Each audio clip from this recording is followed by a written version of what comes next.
Welcome to the Any Given Day podcast, your ultimate destination for all things college football. Join your hosts, Hunter and Zach, as they dive into the thrilling world of college football from the perspective of the fans. From game previews to post-game analysis, they will bring you the latest news, insights, and stories that make this sport so captivating.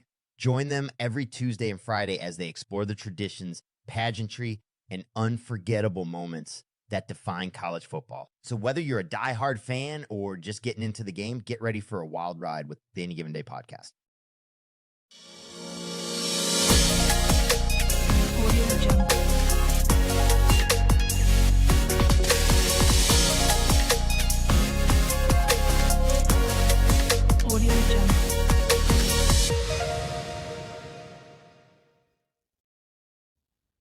Welcome back, everybody, to another episode of the Any Given Day podcast. Got a good bit to talk about today, but we're going to start off with something that came out, I believe, today.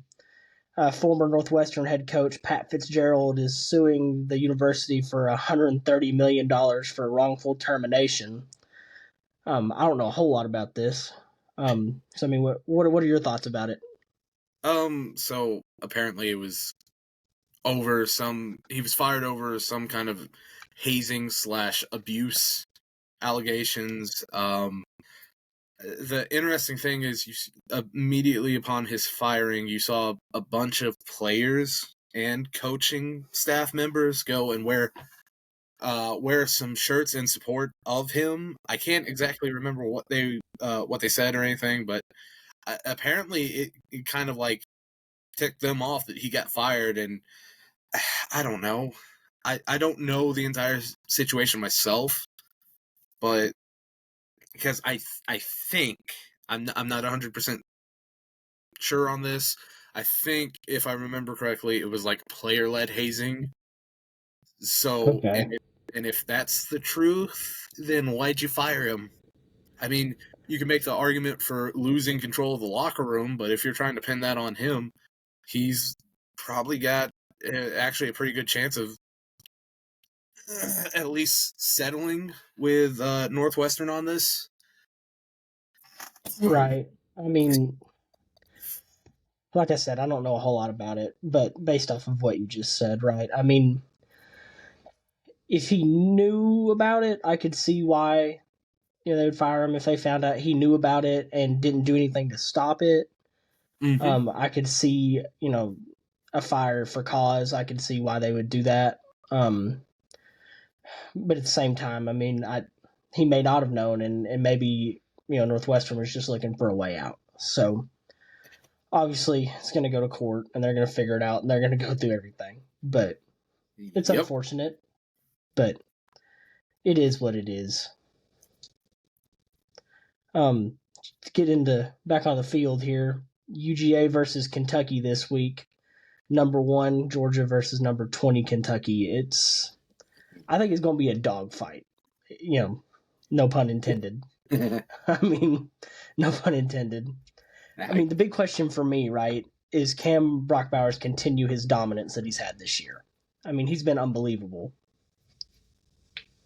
She should be able to. It's like he really should. It's just like he was kind of held out a bit during the first half of the Auburn game, and they tried to get the ball to him in the red zone at least twice in situations that would have both passes thrown to him could have easily been touchdowns. I think one was broken up by the defensive back on just a really great play, but the other one, I think he just kind of missed the ball, right, which kind of shows, oh my gosh, Brock Bowers is human. But still, I mean, this guy has 30 receptions and 413 yards, and it's stupid. He's leading the NCAA for tight ends. He's on pace. He could very possibly go and break Terrence Edwards' record over at Georgia for most receiving touchdowns in a career. Yeah. He's AJ Green right now at 23. He needs 7 more. The possibility of him getting 7 more touchdowns over the season is very high. Oh yeah. It's very much a possibility. And doesn't he already have like 3 on the season? He does have 3 on the season so far. I mean, speaking of touchdown catches, I mean, the guy throwing it to him, Carson Beck.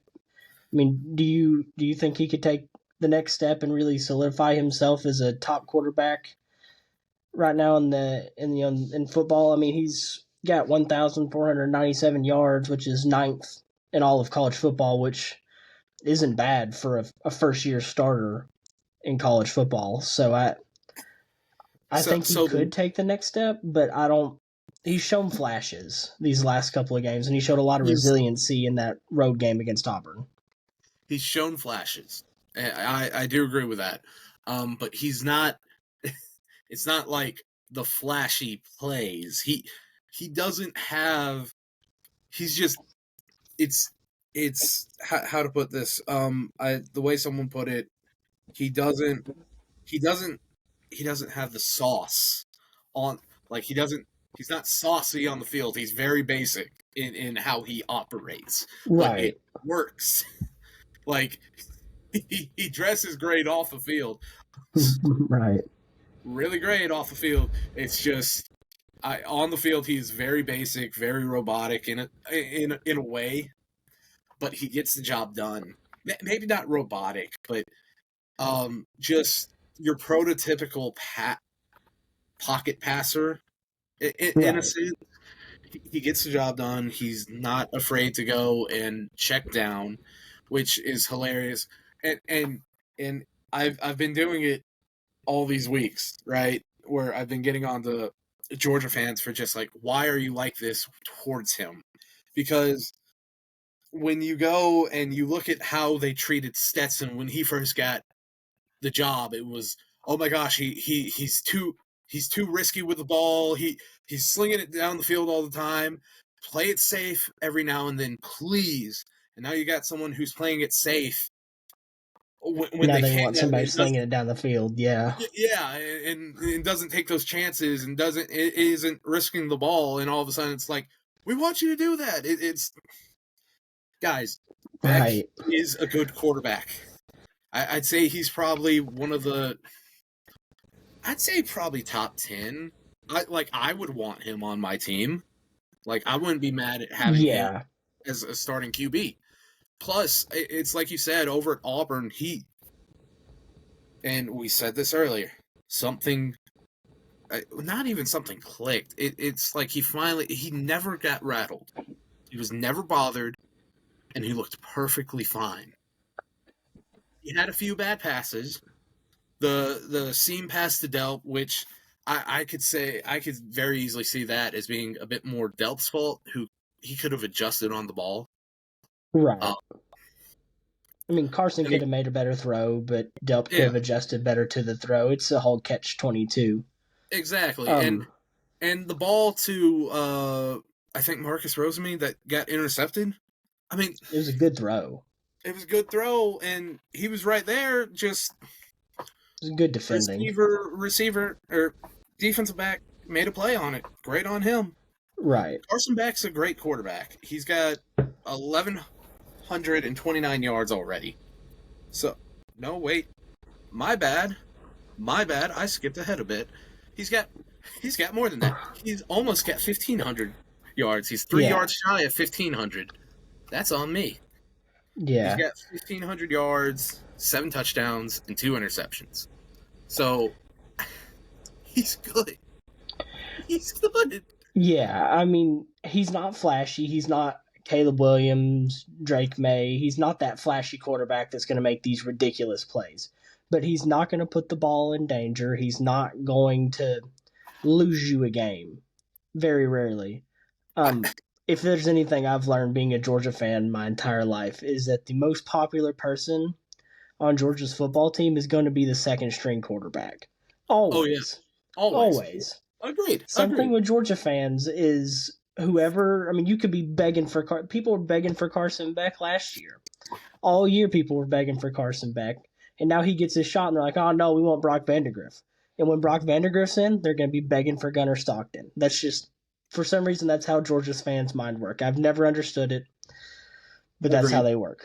But Agreed. regardless, Carson Beck is a really good quarterback, and he is not going to lose Georgia any games. Like I said, he's not flashy. He's not going to wow you with his running or his feet, but he can run when he needs to, and he can sling the heck out of a football if he needs to. So, I mean, like you said, I would want him on my team. We could look up at the end of the season, especially if Georgia makes it all the way to the national championship again, and he could quietly have 4,000 yards, possibly. It is very possible. I mean, he's 5 games into the season, and he's got almost 1,500. If he ups the pace a bit and gets to 3,000 by game 10, then you got 4 games to get 1,000 more yards, which is possible. I mean, right. I mean, Georgia's been throwing the ball a lot more this season. He's been getting quietly 300 yards almost every game. I mean, you look at that Auburn game and think, oh, that was a slugfest, and it was, but he had, I think, 313 yards passing in that game. So, I mean, it's not like he's just doing nothing. But people are looking at the incompletions. Oh, yeah, great. If he could get 5 more completions each game, he might be averaging out near 350, possibly, depending on if he hits some of those deep shots. He could have had a 400-yard game or 2 by now. Right. Look, you're not gonna hit those deep shots immediately, especially on the first game of the season, guys. And so you're 5 games in, you got a dadgum good quarterback. The only thing I'm kind of worried about with Georgia is the rush defense at this point, and which is astounding to say, truly, but it's easier to hit the edges against Georgia this year, I feel, and you saw that a lot with Auburn. And to be fair, it could have just as easily been the scheming that Hugh Freeze had up. But Payton Thorne hit the edge and got 61 yards on a single run. I don't know if something's clicked in the rush defense all of a sudden over this past week, because I think in an interview yesterday or the day before or something, Kirby seemed a bit less panicked, or a bit less worried about his rush defense, or the defense in general as a whole, over the past day or two. Right. I mean, I think part of the reason that Georgia struggled against Auburn in the run is anytime you face a quarterback that can run, you have to slow down, right? Like on the edges, you can't just run in there and tackle the running back, because that quarterback can pull it and he's gone for 61 yards or 66 yards or a touchdown. So you have to be careful against a team like that. And with Auburn's running back that they did have, if you stop for a second, he was gone. He was quick. So obviously against a team like Kentucky, obviously they have Ray Davis, who was really, really good last week, but they don't really have that quarterback that's necessarily a rushing threat. Not that Devin Leary can't run, but he's not really known as much for his rushing as he is his throwing. So I'm not as worried about that for Georgia this week, although Ray Davis does concern me quite a bit based off of last week. He does, but at the same time, I don't think any Georgia fan was going into, and I don't think any Auburn fan realistically was going into that game last week with Payton Thorne as a starting quarterback thinking, oh, he could rush for 100 yards easily, or he could be the leading rusher for their team. No one expected that, which to be fair, might have played in Hugh Freeze's favor when he called those plays. Anyways, Ray Davis. On to this next week. Ray Davis is a heck of a story. A great running back. This dude, from my understanding, I was talking to a Kentucky fan earlier today, right? and he said when you look at this story, like apparently, from what he said, he's never met his biological parents. He doesn't know who they are, and he was out in San Francisco in a really bad part of the town, and he got adopted and he got taken out of there. But even still, he or something like that. I know he ended up going to a prep academy and was able to get into Temple that way. From there, he turned everything around. He ends up transferring to Vanderbilt, graduating from Vanderbilt. Not an easy feat to do, people, at all. No. The running gag is Vanderbilt's there to help the SEC's grades for a reason. Right. And then, so after he graduates from Vanderbilt, he actually decided to go to Kentucky to go and get a bit more development before attempting for the NFL. And that's a little subtle thing about Mark Stoops and Kentucky that you don't really see or hear that much of, is who coming out of high school as some top-tier recruit, some 5-star, wants to just go up to Lexington, Kentucky, unless they've got a gambling problem.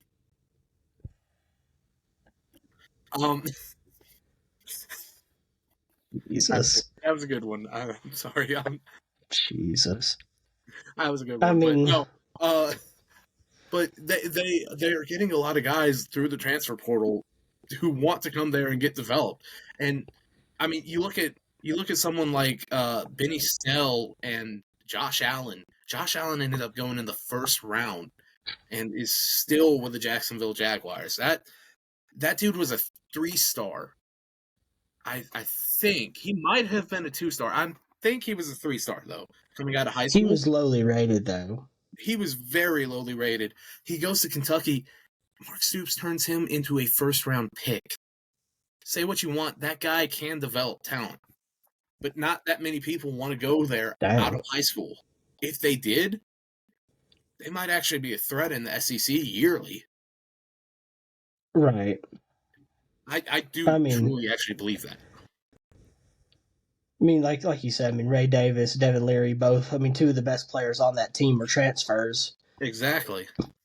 I mean, obviously, Ray Davis got like half of his full season total in carries in one game, almost, which is impressive. Do I think he's going to do that against Georgia? No. Georgia should be prepared for him. After last week, if they're not, somebody needs to be fired. Yeah. If I'm looking at this game, it's if Georgia can go and be prepared for the run, then great. I'm not as worried about their secondary as I am the trenches. Right. Because uncharacteristically this year, the trenches for Georgia have kind of been their big weakness so far. And you've got injuries on the O-line, and heck, you've got an injury or two on the defensive line as well. Tyrion Ingram Dawkins has been out for a while at this point, right? Yeah, all year, I think. Yeah, so, I mean, and that's one of your returning seniors. So, I mean, he's supposed to be one of the leaders and all that. He's out with an injury, so he can't be there. So, I do kind of wonder if that's played a part in it.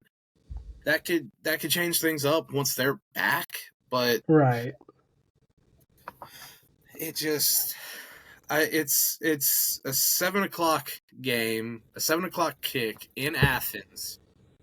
It's going to be dark out within an hour of the kickoff.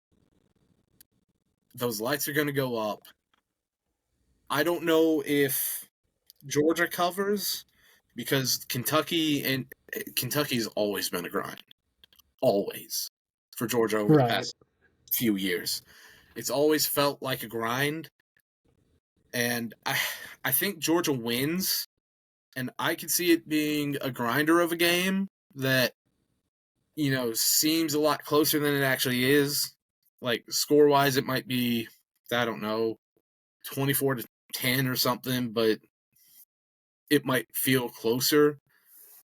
but I could also see Georgia taking them to the woodshed in a way. Yeah, Quick. I got Georgia winning this one too. I think it's going to be a game similar to Auburn last week. Maybe a little bit more dominant for Georgia, but I do think Georgia wins it. Probably by about 7, maybe 10. Mm-hmm. But like you said, night game at Georgia, it's a hard place to play at. So I expect a lot of false start penalties. And we'll see how that goes. Moving on to LSU versus Missouri. In years past, I don't think you would consider this a big game for either team because LSU's been quite dominant over the last since 2019. But this year, Missouri looks really good, and LSU not so much. LSU's looked good in the losses they have had, but their defense has been non-existent almost all year, which is very uncharacteristic of an LSU team. But their offense has been probably the best since 2019. I mean, they have Malik Neighbors, who's got 625 yards, which is second in the NCAA. We'll get to who's first in a little bit. 5 touchdowns, and he's seventh in the NCAA on touchdowns. His teammate Brian Thomas Jr. is first. Mm-hmm. He's got 537 yards and 8 touchdowns. I mean, those two, along with Jaden Daniels at quarterback, is dangerous. Yeah. It's just if their defense can actually show up for once. You've got a freak athlete like Harold Perkins on that defensive line, or right on the edge, I should say, should be on the edge, and you can't stop Ole Miss. If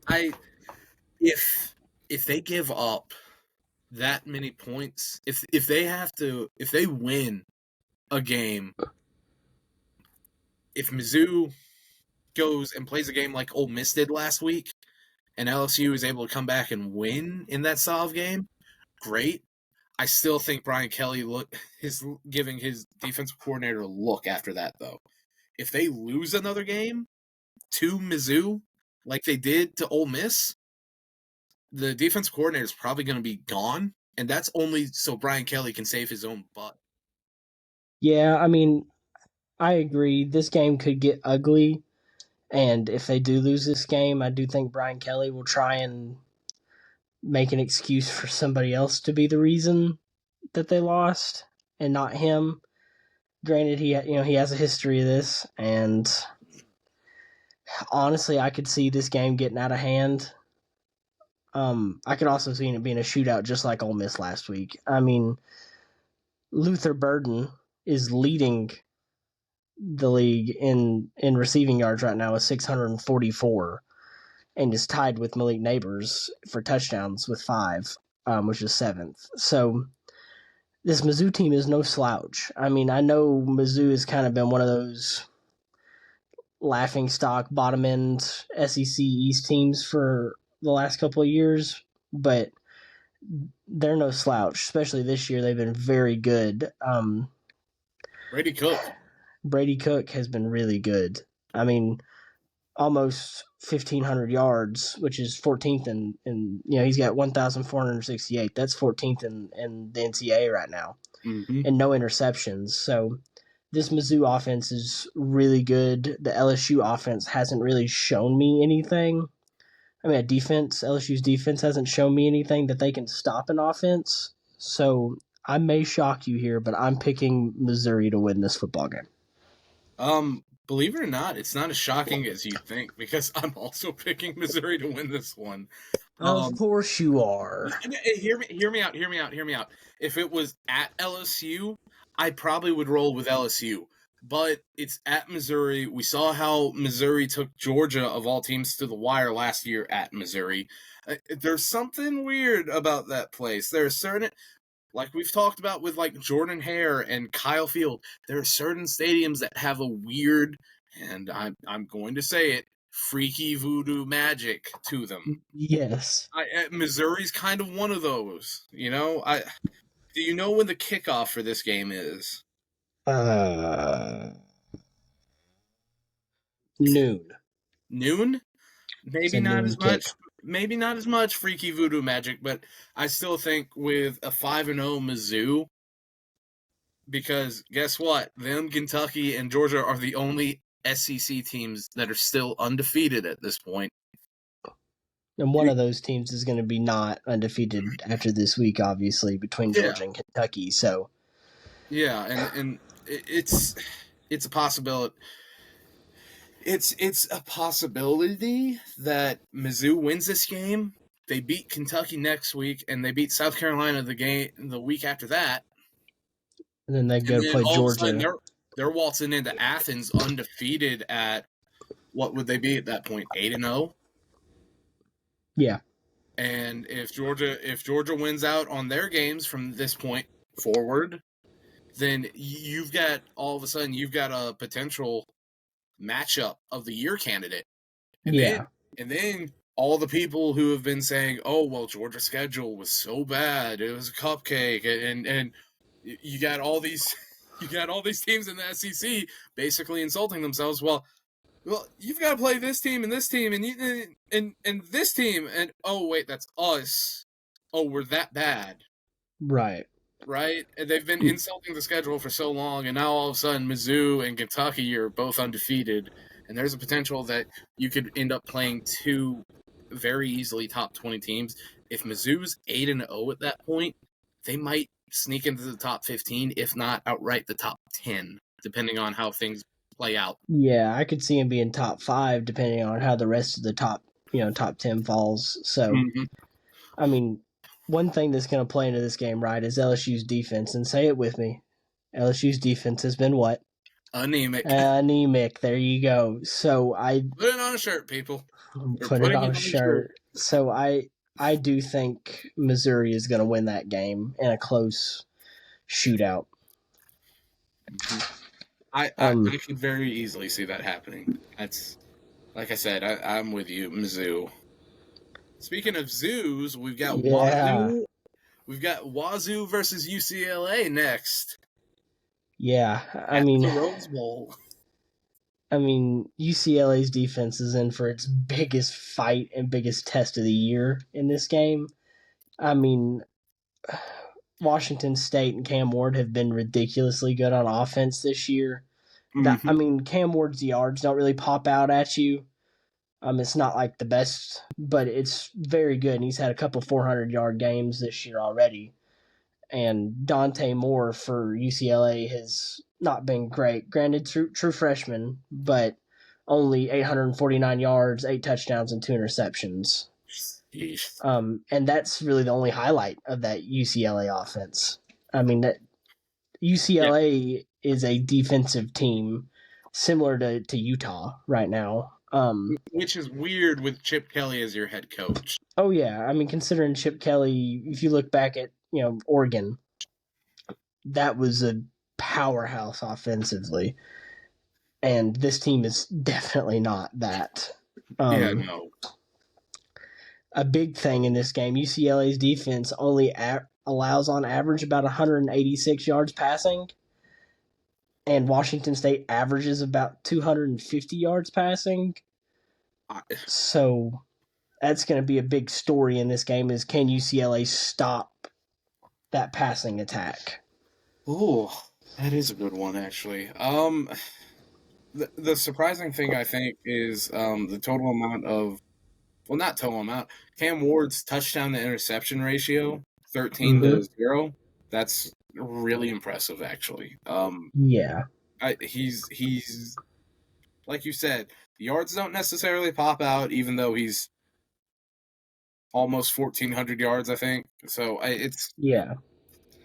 they don't necessarily pop out, but then again, he also didn't go and have a game where he had to throw for 600 something yards like Jaden Daniels did, or right.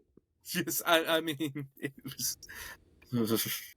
Right. I mean, the story of this game is quarterbacks and defense because neither offense has a guy that just kind of pops out at you other than their quarterbacks. And UCLA's defense is probably a good bit better than Washington State's defense. I don't really know. I think it's going to be a slugfest. I think it's going to be a low-scoring game because I don't think UCLA can score or keep up with Washington State. But I think UCLA's defense can probably hold Wazoo decently, but I don't think they can hold them enough, and I think Washington State's going to pull this one out. I am riding the Washington State wave. I have picked them every game that we've had on this podcast this year. I am picking them again at UCLA to win this game. You know, you're right. Every time we've picked a game with Wazoo in it, they've won. So I'm going to finally hop on the train with you and pick Wazoo to win. Call it a Pac-12 revenge tour because they're coming out. They're gonna say, "Hey, y'all want to leave the Pac-12? Fine, but none of y'all are winning it with that. It's gonna be one of us." That's what they're trying to do this year. Yeah. So I am fully in agreement with you on that. I think we're going to disagree on this next game, though. Texas A&M is having Alabama come in to Kyle Field this year. It's I don't know who I'm picking. Me either. I mean, well, let's talk it out then. So yeah, Joe Milton or Jalen Milroe. They both have they both go J Mill. J Mill. J Mill and J Mill. I mean, obviously, it's a battle for the West, right? I mean, the winner of this takes the driver's seat in the West, right? So yeah, but you could also go ahead and make the argument that A&M is in the driver's seat for the West. But currently, well, no, never mind. I forgot. Texas is now in a conference game as well. They're not in the SEC yet. I don't know. Shame on me. You can be forgiven. It's next year. You can be forgiven. I got ahead of schedule, okay? Yeah, I mean, Jalen Milroe's been really turnover prone all year. He's been very risky with his throws. He seemed to figure that out at that end of the Ole Miss game. Jace McClellan's been really good for Alabama. I mean, the yards don't pop off the sheet for you, but when you watch, he's very shifty and been very good. But Bama's receivers have been not what you come to expect from Bama receivers. No, not at all. I mean, dating back to Julio Jones, it feels like they've always had at least one receiver who could go up, make plays, get the ball. And they haven't had that. And I remember a few years ago when they had like Jalen Waddle, Devontae Smith, all these guys on the same team in the same core, and it was just insanity.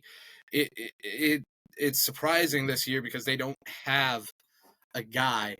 And you look at and I guess that kind of dates back to 2021. They had this one kid, I can't even remember his name anymore, Ajayi Hall or something like that. Yeah. Supposed to be their next big receiver. And then during the offseason at some point, he transferred to Texas.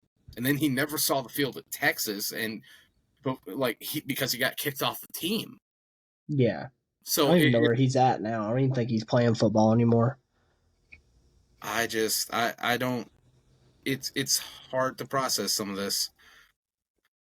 Yeah, I mean, if you look, Bama's leading receivers, Jermaine Burton with 189 yards, just 189 yards, five weeks into the year. Mm-hmm. And that's their leading receiver. That's not just a receiver that's it. That's their best receiver right now, has 189 yards. Yep. Which is odd for a Bama team. But is it also the quarterback play that's hurt them? Because yes. They actually went and they kept Jalen Milroe to a very small percentage of passing last week against Mississippi State. He went 10 for 12 for 164 yards. No touchdowns, but no interceptions either. So maybe they finally got something figured out, or maybe it's just the fact that it's Mississippi State. Right. You don't have to go out there and show the whole playbook and throw the ball over the yard, risk, you don't want to risk anything in a game where you're better than the other team, and you don't want to give them anything to gain momentum or anything like that. So I get that. I mean, on the other side, obviously Connor Wegman's out and Max Johnson's starting. Yep. He's got 436 yards and 6 touchdowns, 1 interception so far, and one game plus mop up duty. 1.5 game, I think. He came and finished out the Auburn game when Wegman went down with injury, and then he started last week. So that's really good for 1.5 games. Oh yeah, and for a lefty too. Right. Which, we do not discriminate against lefties on the show. We are pro lefty. No, my bad. Pro lefty. I don't know. Evan Stewart is leading the team with 357 yards receiving and 4 touchdowns. That's a whole lot better than what Bama's got right now. Max Johnson looks really good. Bama's defense is really, really good. It's probably the best defense they've had in a little bit. Mm-hmm. Both teams have a bad loss. Yeah. The bad loss against Miami at the Orange Bowl, that one still kind of surprised me, but they did put up a bit of a fight at first. Yeah. But it was close early, and it just kind of got out of hand late. But I'm afraid if we pick A&M, then all of a sudden it's going to be a drubbing by Alabama. The money line's only Bama by 1 point. And I can believe that, but at the same time, Nick Saban probably doesn't necessarily normally pay attention to money lines, but he probably saw that one and was like, what are we doing? Yeah. It's at Kyle Field. Kyle Field's a really hard place to play at. Mm-hmm. I think, is this one a night kick? No, it's 3:30 kick, I think. Is it 3:30? Maybe, let me... It is... Yep, 3:30 kick. 3:30 kick. 3:30 kick. Anything could happen, but Kyle Field about any time is a hard place to play at, regardless of noon, 3:30, or 7. As long as it's not empty enough for fans to go and be doing relay races, it's a hard place. But this is true. I don't know. Who do you have? You know what? Risk it for the biscuit, and I'm going to say A&M pulls the upset. I cannot believe I have always gone with the rule, don't F on Saban, but something's off, and I still think it might be off. I want to say A&M, but Bama's defense is really good. That is true. But A&M's defense has been pretty good too this year. This is true. You know what? Don't F on Saban. Don't F on Saban. Bama's winning this one, and they're winning it big. They're going to take A&M to the woodshed. Jalen Milroe's going to come out of his shell, and they're winning this one by 2 touchdowns. Wow. 2 touchdowns. 2 touchdowns? 2 touchdowns. In Kyle Field, they're going to take him to the woodshed. Huh? You want to risk an extra point on that? Yeah. That's a joke. Nope. No. You said it. Extra point. No. We're not doing that. Oh, goodness. Moving on to the big game of the week. Number 12, Oklahoma versus number 3, Texas in the Red River rivalry. Nope. What? No, it's the Red River shootout. I'm sick and tired of politicians. Yes, I'm sick and tired of politicians sticking their hands into college football. Leave it alone, people. Leave it alone. It's the Red River shootout. I don't care about any negative connotations or anything of that sort. Any true-blooded college football fan will call that the Red River shootout. Okay, I'm sorry, the Red River shootout. The last Red River shootout in the Big 12 before they moved to the SEC next year. This one's, I think, going to be crazy. I mean, It's off AT&T. I probably shouldn't say that. They're my mobile provider. I probably should say that. I mean, I think this one's going to be a heck of a game. Quinn Ewers has been really good, and he's definitely grown up since last year. I mean, 1,358 yards passing, 10 touchdowns, 1 interception. He's been really good. Dylan Gabriel for Oklahoma has been better. 1,593 yards, 15 touchdowns, only 2 interceptions, which is really good. I mean, that has been the surprising thing. Oklahoma's offense has been there all of a sudden, and it's I expected their offense to not only take 1 step back, but probably 2 to 3 step backs for a year or 2 under Venerables. I didn't expect it to go and get this good this soon. No. I mean, like, really, he's a defensive-minded coach. It doesn't... Right. But...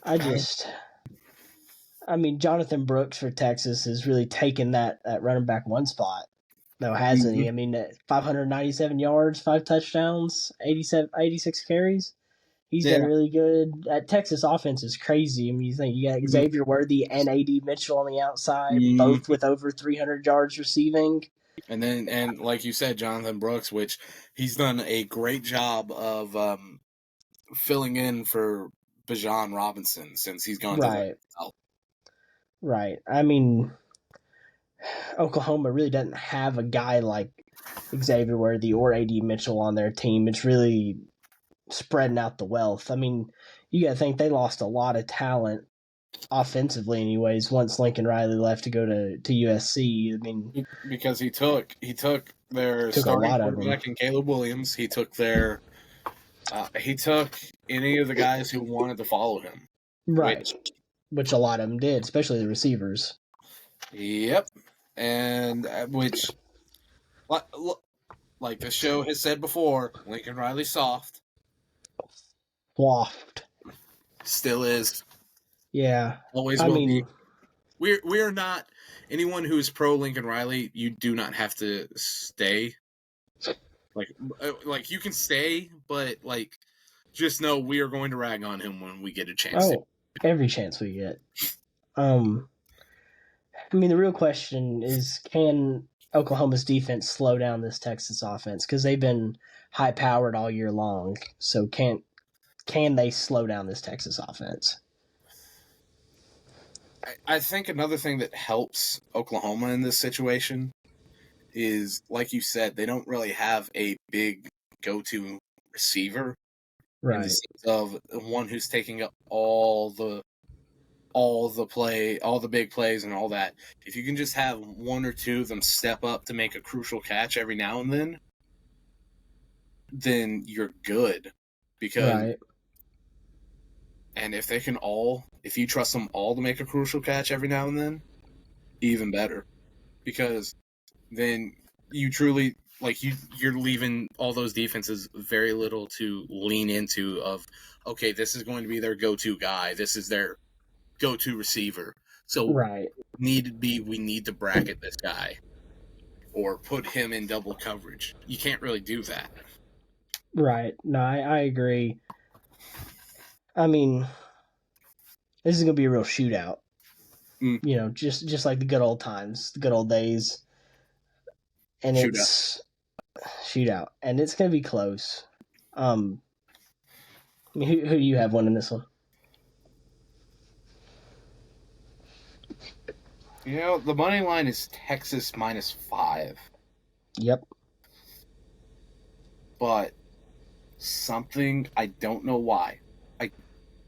I could be terribly wrong. Once again, what something is telling me, Oklahoma beats them. Because no one sees it coming. Wow.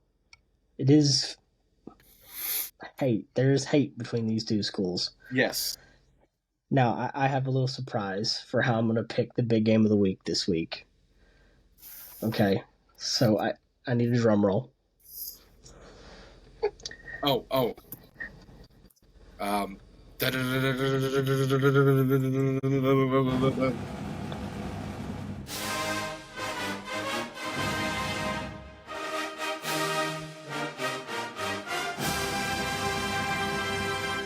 Music?